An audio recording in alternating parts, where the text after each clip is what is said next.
Makigsuon ang ato ang Ginoong Kristo sa makausapa, iyahang gilapas ang balaod sa iyang kultura.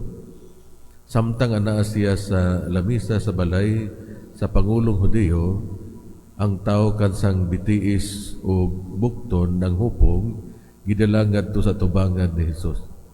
Wala niya ayuha ang tao diha dayon. Una niya gipangutana ang mga Pariseo o ang mga magtutudlo sa balaod nga naa sa maong okasyon.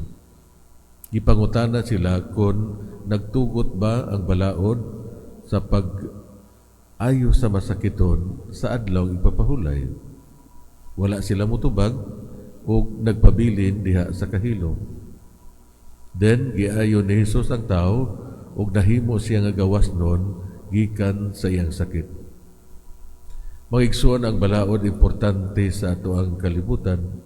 However, ang tumong o katuyuan sa balaod, ang paghatag og safety, security, and peace para sa katawhan sa kalibutan.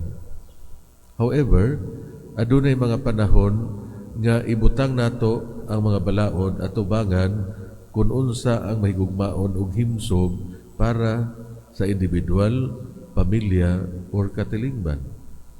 Tinuod, pwede gisunod nato ang balaod. However, ato usab gilapas ang dako nga balaod ang paghigugma sa atong isikataw.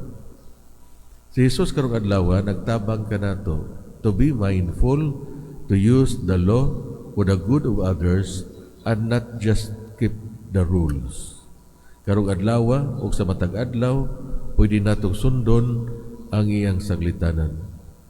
Mangutana kita karon sa atong kaugalingon, giunsa man ako paghalad ang akong kaugalingon nga mga pag-antos para sa kaluwasan sa uban.